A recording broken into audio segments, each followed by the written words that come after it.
Discours de François Mitterrand, le 17 janvier 1995, à Strasbourg. Comme vous savez, depuis le 1er janvier de cette année, la France préside l'Union européenne. Aussi ai-je tenu une fois encore à me rendre devant votre assemblée et exposer le programme que la présidence française s'est fixé. J'ai considéré que c'était un devoir à votre égard, c'est-à-dire à l'égard de la représentation populaire. Et après tout, n'était-ce pas la meilleure façon de souligner tout à la fois l'importance que la France attache à la construction de l'Europe, une Europe toujours plus unie et la place éminente qui revient au Parlement européen dans cette grande entreprise. C'est un sujet dont on discute souvent. Moi, je suis guidé par une idée simple, les compétences et les droits du Parlement doivent accompagner le renforcement des structures de l'Europe. Plus il y aura d'Europe, plus cette Europe doit être démocratique, plus elle doit être parlementaire. Alors, travaillons-y. Ce n'est pas simplement pour obéir aux usages, mais je rendrai d'abord hommage à Jacques Delors et à la commission précédente, dont l'action tout au long de ces années a été si déterminante. Je suis convaincu que Jacques Santeur, je n'interviens pas dans vos débats, mais c'est parce que je le connais bien que je l'apprécie, saura poursuivre dans cette voie. Je veux saluer également l'action de la présidence allemande qui nous a précédés. Enfin, je veux souhaiter aux 3 nouveaux États membres une chaleureuse bienvenue parmi vous et parmi nous. Avec eux, l'Union européenne se sent plus forte, plus représentative et donc plus légitime encore. Au regard du grand dessein historique qu'elle incarne, car Monsieur le Président, Mesdames, Messieurs, ce dont il s'agit, ce dont nous avons à parler, c'est bien d'assurer à l'Europe la place et le rôle qui lui reviennent dans un monde à construire. Une Europe puissante économiquement et commercialement, unie monétairement, active sur le plan international, capable d'assurer sa propre défense, féconde et diverse dans sa culture. Cette Europe-là sera d'autant plus attentive aux autres peuples qu'elle sera plus sûre d'elle-même. Nos priorités vous paraîtront banales et j'espère qu'elles le sont, parce que cela marquera tout simplement la continuité des présidences qui ont pour mission de contribuer autant que possible à la réussite de notre entreprise. L'Allemagne hier, l'Espagne demain et les autres. Mais enfin, ces priorités, je vais les préciser. Il y a peut-être une spécificité française, ce sera à vous de l'estimer. Nos priorités visent à favoriser la croissance et à développer l'emploi, à affirmer dans sa diversité l'identité culturelle de l'Europe, à assurer la sécurité des Européens sur le plan externe comme sur le plan interne, à engager dans les meilleures conditions possibles la préparation de la conférence intergouvernementale de 1996. Ces priorités ont été définies en ayant à l'esprit le double impératif auquel l'Union devra faire face dans les années qui viennent. Premier impératif, il faut mettre en application le traité sur l'Union européenne que nos parlements et nos peuples ont solennellement ratifié. J'avais obtenu, quant à moi, que le peuple français fût lui-même acteur dans cet événement majeur de notre histoire. Ne sous-estimons pas l'importance de l'instrument dont nous nous sommes dotés, même si on peut en critiquer bien des aspects et le langage un peu compliqué, un peu administratif, un peu technocratique qui a été utilisé.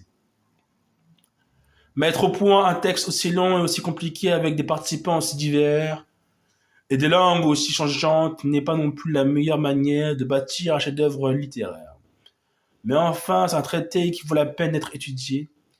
Il existe, il a été adopté, il est important qu'on l'applique. Je ne dis pas qu'il ne faut pas le changer, mais je souhaite qu'on l'applique d'abord. D'ailleurs, nous y avons souscrit. Qu'il s'agisse de l'institution d'une monnaie unique, de la mise en œuvre d'une politique étrangère commune, de la construction progressive d'une défense indépendante,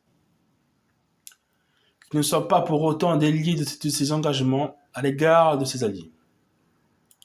L'Europe que nous avons constituée a ses préférences, et elle entend y rester fidèle, qu'il s'agisse de la libre circulation des hommes et de l'affirmation de la citoyenneté européenne. Deuxième impératif, il faut se préparer aux élargissements ultérieurs de l'Union.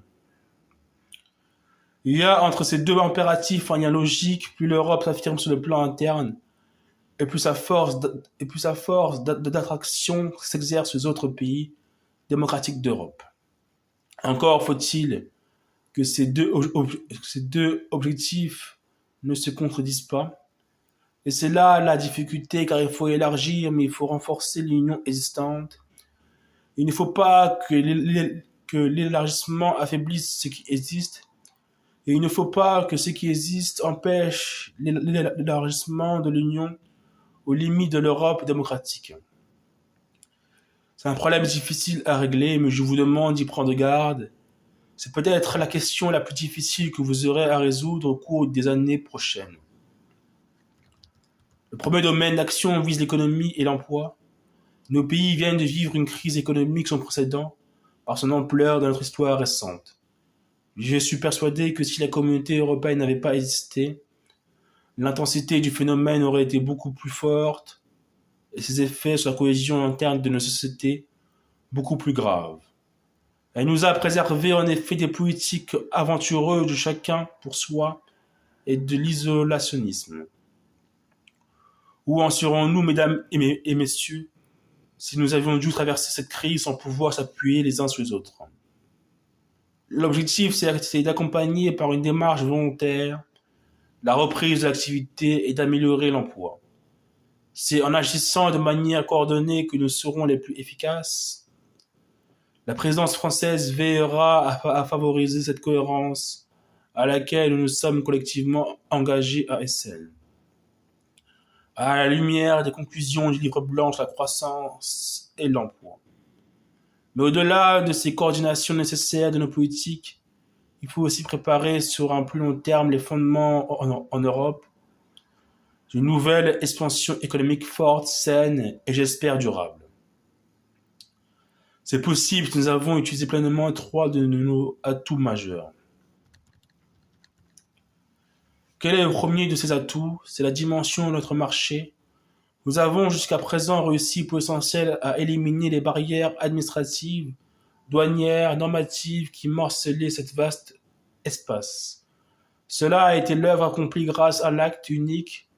Il nous reste à éliminer ou à réduire les autres obstacles qui ne sont pas minces, y compris les barrières physiques qui freinent encore la fluidité de la circulation des hommes, des marchandises et des idées.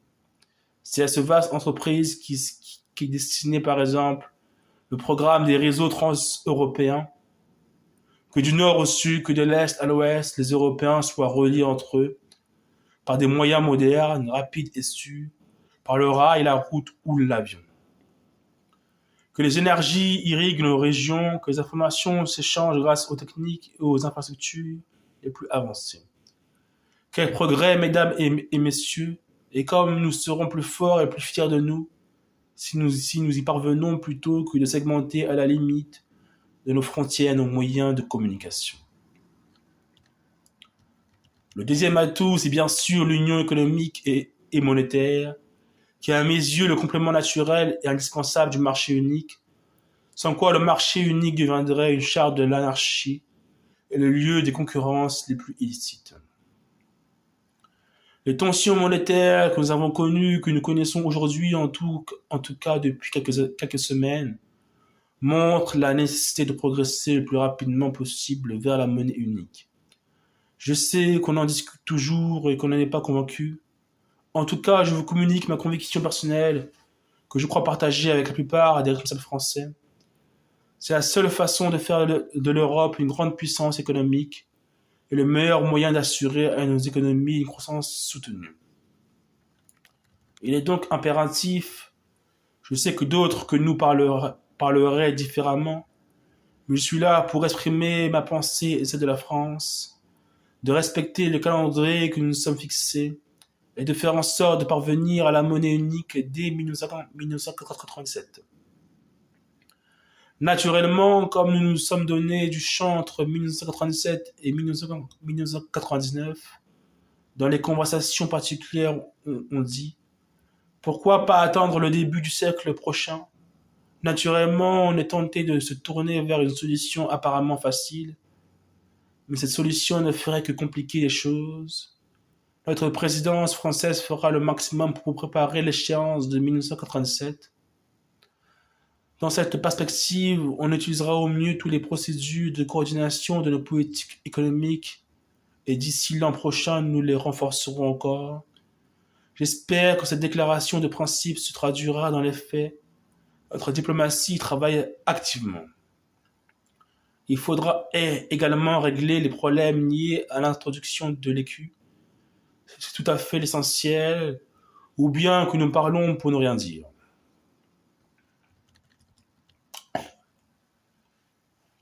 Enfin, nous souhaitons que l'Institut monétaire européen qui préfigure ce que sera la Banque centrale européenne puisse jouer pleinement son rôle.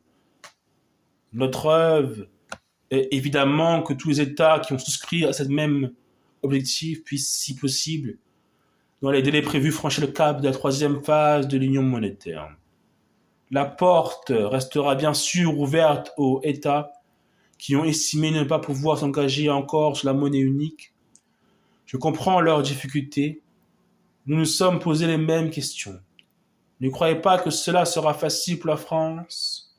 Les conditions sont sévères, le problème est celui de la volonté politique. Eh bien, je suis sûr que ceux qui ne sont pas encore parmi nous, nous nous rejoindrons, à la condition que nous-mêmes, nous ne fléchissons pas encore en cours de route. Enfin, le troisième atout dont nous disposons, c'est notre excellence technologique. Innombrables sont les inventions nées de l'esprit de nos chercheurs. Ce capital ne demande qu'à fructifier si nous savons l'exploiter comme il convient et à la dimension de notre continent. Je n'en dirai pas plus, mais dans votre esprit s'impose sans aucun doute l'extraordinaire série de réussites technologiques et scientifiques depuis la moitié du XIXe siècle en Europe et par l'Europe. Sans naturellement exclure ceux qui ailleurs ont contribué au progrès général. Je sais combien vous, mesdames et messieurs les parlementaires, étiez attentifs à cette question. Je sais l'importance que revêt à vos yeux le programme cadre de recherche et développement, et vous avez raison. Il faut donc en convaincre tous les gouvernements, et je vous donne l'assurance qu'en liaison avec la Commission, la présidence française veillera à la mise en œuvre de ce programme et à son articulation avec les besoins du marché. À côté de ces vastes objectifs, nous aurons soin de ne pas négliger d'autres tâches. Le progrès du marché intérieur, la conduite des politiques communes, le respect des engagements pris en matière d'environnement. Je songe en particulier à la lutte contre l'augmentation de l'effet de serre ou de protection des consommateurs. Les exemples pourraient être multipliés. Un sujet devrait aussi, à notre avis, faire l'objet de propositions concrètes, celui du service public ou du service d'utilité publique. De tels services, dès lors qu'ils seraient encadrés dans une règle du jeu commune, édictée par exemple sous la forme d'une charte européenne, contribueraient utilement aux objectifs que nous sommes fixés. Une Europe économique et monétaire forte, voilà la condition du bien-être des Européens. Mais est-il nécessaire de le soutenir devant vous? Non, je le fais par souci de logique dans mon exposé.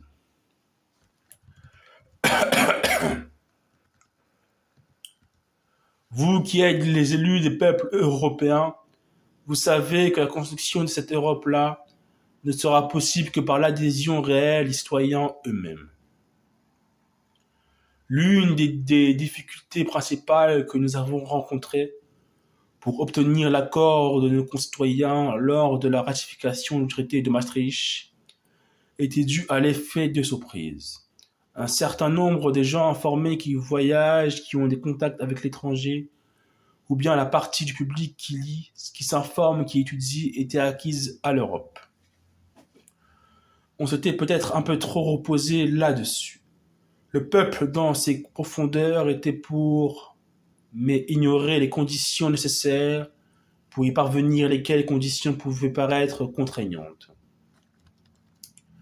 Depuis l'origine de la communauté, j'ai défendu, comme beaucoup d'entre vous, l'idée que nous devions construire une Europe sociale, le Fonds social européen, l'espace social européen, la charte sociale, l'accord sur la politique sociale annexé au traité de l'Union européenne, la prise en compte des normes sociales dans la préférence européenne sont autant d'avancées, même si je ne cacherai pas qu'à Maastricht, j'aurais préféré qu'on allât plus loin, que l'on reprit dans le traité la totalité de la charte sociale.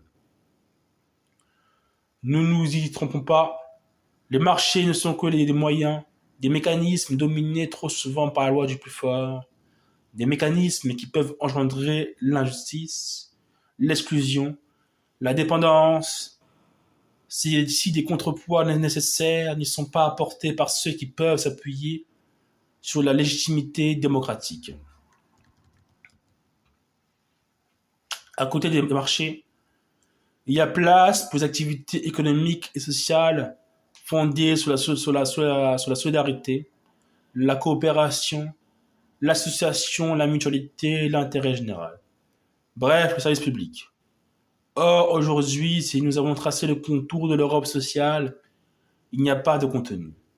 N'est-ce pas une œuvre exaltante, passionnante que de donner un contenu social à l'Europe? N'est-ce pas le travail des mois et des années prochains? Je regarderai de l'extérieur à ces moments-là les avancées sociales et je me réjouirai chaque fois que je verrai ensemble des représentants européens s'associer au-delà de leurs divisions naturelles et de leurs opinions diverses pour que l'Europe à construire ne soit qu'un jeu de mécanos, ne soit l'œuvre puissante d'hommes qui construisent leur histoire. Or, aujourd'hui, c'est un peu difficile et je souhaite qu'en liaison avec les partenaires sociaux, nous prenions des initiatives dans les domaines de la formation, de l'éducation, de l'organisation du travail, de la lutte contre les exclusions. Rien ne se fera vraiment si les partenaires sociaux ne trouvent pas la place qui doit être la leur dans la construction de l'Europe. Dans cet esprit, la présidence française prépare, en concertation avec les États membres et les organisations syndicales et professionnelles, une conférence en vue de rénover le dialogue social, l'accord sur la politique sociale annexé au traité de Maastricht prévoyait que le dialogue entre partenaires sociaux pourrait déboucher sur les accords européens. Je pense que le temps est venu pour les uns et pour les autres d'envisager la négociation de contrats sociaux européens qui préfigureront un nouveau droit social. Le travail effectué par le président Delors et par la Commission avec les organisations sociales et professionnelles sera à cet égard fort utile. Et l'un des premiers thèmes de négociation pourrait être l'exploration des propositions du livre blanc. C'est déjà un document connu, tendant à l'organisation de la formation tout au long de la vie. Qu'il me soit également permis, mesdames et messieurs, de mettre l'accent sur la dimension sociale des échanges, afin de rappeler la nécessité de bâtir les relations économiques internationales sur le respect des droits fondamentaux des travailleurs, dans certaines sociétés des femmes, parce que partout des enfants, des organisations sociales, professionnelles, des prisonniers. Nous avons progressé sur cette voie au sein de l'Europe, et grâce au président Clinton, avec les États-Unis d'Amérique, mon souhait serait que tous les pays européens puissent parler d'une seule voix.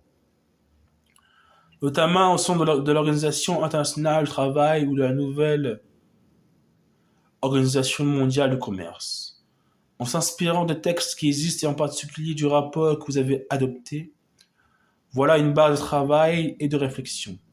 Ce n'est pas la peine de l'inventer, c'est fait. Ce travail, vous l'avez accompli. Eh bien, avançons, maintenant. En tout cas, la France proposera un mémorandum dans ce sens. Enfin, il me semble indispensable que le monde social apporte sa contribution aux réflexions en cours sur le fonctionnement de l'Union. L'Europe, ai-je dit, doit rencontrer l'adhésion des citoyens. Les grands espaces ouverts peuvent engendrer un sentiment d'angoisse. Et il faut prendre garde à ne pas laisser s'installer chez nos concitoyens une sorte de refus de l'autre, de refus de l'étranger, ou bien une sorte d'agoraphobie européenne. Elle existe pour éviter cela, donnons plein effet aux dispositions prévues dans le traité sur l'Union européenne, et il nous faut bien le constater. Ce n'est pas encore le cas, je ne méconnais pas le caractère délicat des problèmes traités, des précautions à prendre pour s'assurer qu'une action européenne ne serait pas moins efficace que les actions nationales. Le soin avec lequel on se doit de préserver les libertés de l'individu et les règles protectrices de droit ne doivent pas être un frein pour la création de l'Europe. Et nos concitoyens attendent beaucoup de nous. Croyez-moi dans tous ces domaines, même s'ils sont souvent en état de crainte ou de méfiance. Et c'est pourquoi il convient de veiller, et nous le ferons nous, avec le Premier ministre de la République française et les ministres français en charge de ces affaires, à ce que notre présidence fasse avancer plusieurs dossiers importants. Je pense d'abord, et je n'insisterai pas puisque la France était un acteur du débat, à la convention créant Europol. Il faut qu'elle soit conclue rapidement et que soit mis en place l'organisme prévu. Ainsi, l'avons-nous décidé à SN, on ne peut pas retarder éternellement les décisions pour des raisons de bon sens, mais qui tendraient à se substituer à la règle générale qui veut que nous avancions en commun, en particulier pour la sécurité. Cette Europe a besoin de s'incarner dans autre chose que des bilans économiques et des tonnages de fret. Dirais-je, mais je ne veux pas enfler mon langage, qu'elle a besoin d'une âme, qu'elle exprime sa culture, sa façon de penser, les structures de nos cerveaux, le fruit des siècles de civilisation dont nous sommes les héritiers. Elles sont riches et diverses, les expressions de notre génie protéiforme, et nous pouvons faire partager au monde tout entier comme par le passé, mais sans vouloir les imposer ce qui changerait un peu du passé. Nos idées, nos rêves et dans ce qu'elles sont de bon, nos passions. Il faut que les Européens aiment l'Europe. Pourquoi aiment-ils leur patrie? Parce que c'est leur foyer et c'est leur horizon. Leur paysage, c'est leur ami. C'est leur identité. Si tout cela devait manquer à l'Europe, eh bien qu'il n'y aurait pas d'Europe. Or, nous sentons bien qu'elle est au bout de notre main si nous savons l'avancer avec assez d'audace, mais parfois aussi de prudence. Je le répète, l'image n'est pas naturellement le seul terrain de construction de l'Europe des cultures. Afin de fortifier notre approche, redécouvrons les lieux et les objets de nos mémoires communes. Je souhaite que soit conçu et mis en œuvre un vaste projet de développement de ces lieux de mémoire européens. Enseignons également l'Europe, apprenons-la à nos enfants, que l'école les prépare à devenir des citoyens, qu'elle développe l'enseignement de l'histoire, de la géographie et des cultures du continent. Mettons l'accent sur les jumelages scolaires, universitaires, sur les échanges d'élèves et d'étudiants. Insistons sur le plurilinguisme. La France présentera à cet effet le projet d'une convention intergouvernementale sur l'apprentissage de deux langues étrangères. De même, développons nos efforts en faveur de la traduction des œuvres. J'ai toujours remarqué que les Français, mes compatriotes, se plaignaient que leurs grands auteurs fussent si peu traduits dans les pays de l'Europe centrale et orientale, alors qu'en réalité c'était nous Français qui ne traduisions pas leurs œuvres et que nous plaignions d'un mal dont nous étions nous-mêmes responsables. Car l'Europe des cultures, c'est l'Europe tout entière. Ici, il y a un domaine où la distinction entre l'Europe de l'Union et l'Europe de l'Est n'a aucun sens, c'est bien celui-là. C'est pourquoi je me permets de faire devant vous deux propositions. La première, modeste mais concrète, peut être appliquée sans délai. Élargissons à l'ensemble des pays européens les manifestations européennes emblématiques de l'Europe des 15. Prix littéraire, prix de traduction, orchestre des jeunes, capitale européenne de la culture, la liste est plus longue. La seconde est plus ambitieuse. L'Union devrait, selon moi, prendre une grande initiative pour aider nos voisins de l'Est à réparer dans le domaine de la culture, notamment les effets de l'isolement dans lequel ils ont vécu pendant un demi-siècle. Une fondation ou une agence européenne de la culture pourrait concevoir avec des moyens significatifs un programme original de coopération avec ces pays pour la sauvegarde de leur patrimoine, la rénovation de leur bibliothèque, de leurs musées, la reconstitution de leur capacité de production et de diffusion audiovisuelle. L'essor de la création et les spectacles vivants, ils sont riches de créateurs. L'instrument s'est brisé dans leurs mains, mais pas par leur faute, simplement par la domination de plus puissants qui ne sont pas intéressés à ces choses. À nous de leur venir en aide le temps qu'il faudra. Ensuite, faites-leur confiance, ils se développeront très bien eux-mêmes et nous n'avons aucune leçon à leur donner. Mais nous avons à en tenir. C'est par là que nous démontrerons que loin d'effacer l'identité culturelle des nations, la construction européenne cherche à les affirmer. L'Europe des cultures, mesdames et messieurs, c'est l'Europe des nations, contre celle des nationalismes. Le traité sur l'Union européenne a prévu une politique étrangère et de sécurité commune. C'est une grande ambition, un objectif qui peut paraître à certains irréalisable, en tout cas de très longue haleine qui exigera un persévérant effort, mais après tout, il nous a fallu une génération pour que soit réalisé le grand marché des biens, des services et des capitaux. Il ne sera peut-être pas plus aisé d'harmoniser des intérêts politiques qui ont été fabriqués par des siècles et des siècles de combats militaires, d'influences diplomatiques, culturelles, d'inimitié, parfois de haine entre nos peuples. Et pourtant, il faudra bien le faire. Je veux dire un mot avant de terminer des institutions. Nous aurons, en tant que présidence, à veiller à l'établissement du rapport du Conseil sur l'exécution du traité sur l'Union européenne.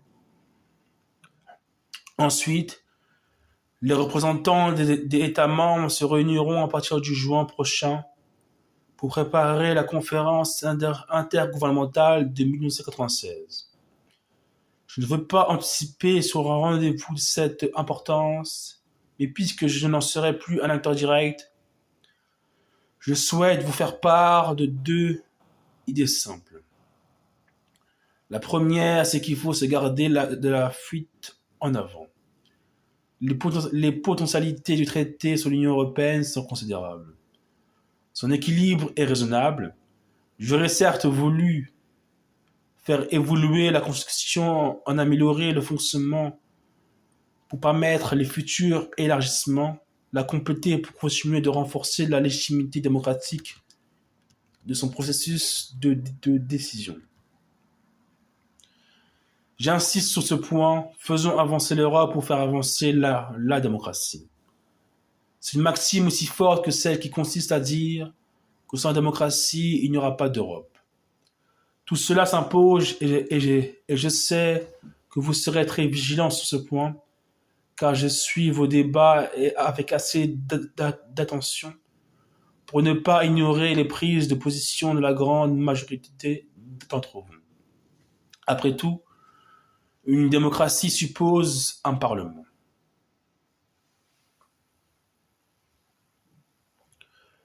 Plus elle sera complète, plus les droits du parlement doivent être eux-mêmes complets. On ne peut pas cantonner un parlement dans un domaine réservé, selon le goût et les idées du moment des exécutifs, qui choisiront toujours la commodité. La commodité, je pourrais la résumer dans une phrase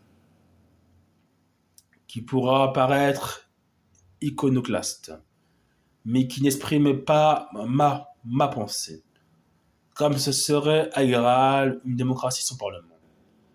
Mieux encore sans élection.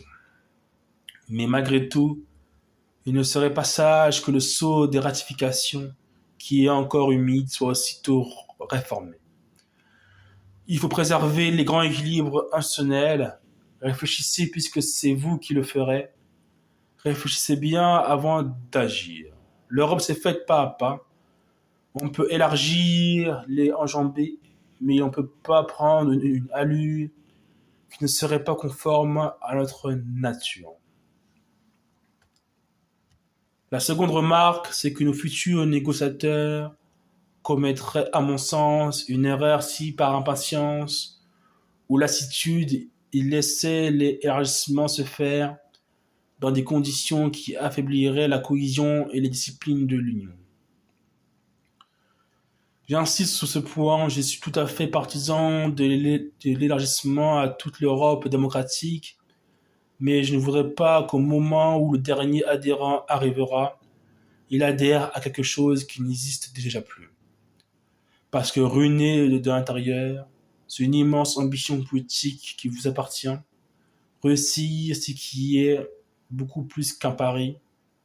Réussir cet enjeu historique est bien à vous de démontrer que vous en êtes capable. Je tiendrai le même discours au gouvernement européen. Il se trouve que les hasards de la vie ont voulu que je naisse pendant la Première Guerre mondiale et que je fasse la Seconde.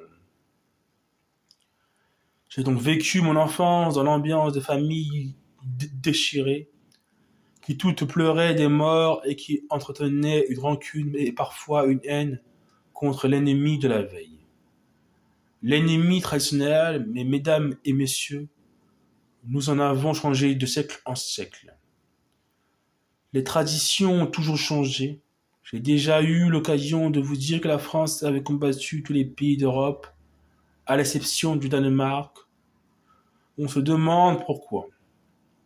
Mais ma génération achève son cours. Ce sont ces derniers actes, c'est l'un de mes derniers actes publics qu'il faut donc absolument transmettre. Mais vous êtes vous-même nombreux à garder l'enseignement de vos pères, à avoir éprouvé les blessures de vos pays, à avoir connu le chagrin, la douleur des séparations, la présence de la mort simplement par l'inimitié des hommes d'Europe entre eux. Il faut transmettre non pas cette haine, mais au contraire la chance des réconciliations que nous devons. Il faut le dire à ceux qui, dès 1944-1945, eux-mêmes, ensanglantés, déchirés dans leur vie personnelle, le plus souvent ont eu l'audace de concevoir ce que pourrait être un avenir plus radieux qui serait fondé sur la réconciliation et sur la paix. C'est ce que nous avons fait. Je n'ai pas acquis ma propre conviction. Comme cela par hasard, je ne l'ai pas acquise dans les camps allemands où j'étais prisonnier, ou un pays qui était lui-même occupé comme beaucoup. Mais je me souviens que dans une famille où l'on pratiquait des vertus d'humanité et de bienveillance, tout de même, lorsque l'on parlait des Allemands, on en parlait avec animosité. Je m'en suis rendu compte lorsque j'étais prisonnier en cours d'évasion. J'ai rencontré des Allemands et puis j'ai vécu quelque temps en Baden-Württemberg, dans une prison. Et les gens qui étaient là, les Allemands avec lesquels je parlais, je me suis aperçu qu'ils aimaient mieux la France que nous aimions l'Allemagne. Je dis cela sans vouloir accabler mon pays, qui n'est pas le plus nationaliste, loin de là, mais pour faire comprendre que chacun a vu le monde de l'endroit où il se trouvait. Et ce point de vue était généralement déformant. Il faut vaincre ses préjugés. Ce que je vous demande là est presque impossible, car il faut vaincre notre histoire et pourtant, si on ne vainc pas, Il faut savoir qu'une règle s'imposera, mesdames et messieurs, le nationalisme, c'est la guerre. La guerre, ce n'est pas seulement le passé, cela peut être notre avenir, et, et c'est vous, mesdames et messieurs les députés, qui êtes désormais les créateurs de notre paix, de notre sécurité et de cet avenir.